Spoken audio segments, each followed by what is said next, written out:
Sa dagat, sakop ng Pangasinan naman, namataan ang ilang barko ng China nitong weekend.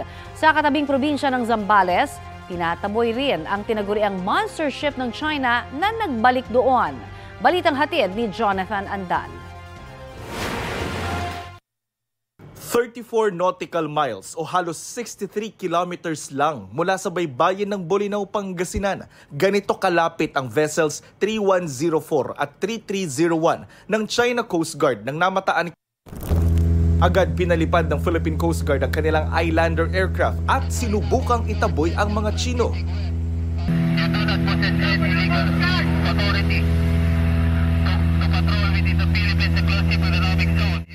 Hindi sumagot ang barko ng China Coast Guard. Pinadala na roon ng Philippine Coast Guard ang BRP Cabra at BRP Bagakay.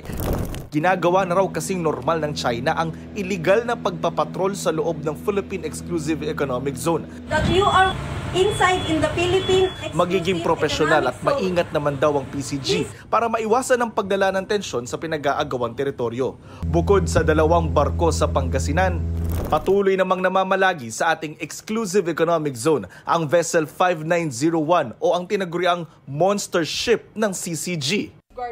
Nagbalik ito sa katubigan ng Zambales. Nasa layong 110 nautical miles ito mula sa baybayin.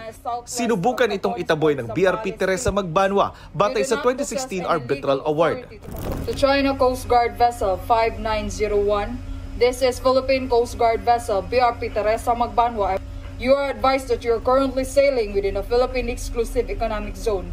Pero sagot ng China, hindi nito kinikilala ang arbitration award.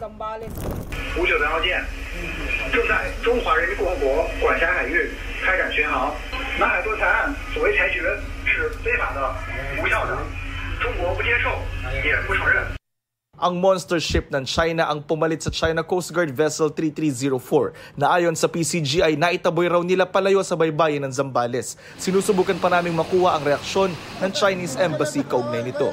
Jonathan Andal, nagbabalita para sa GMA Integrated News.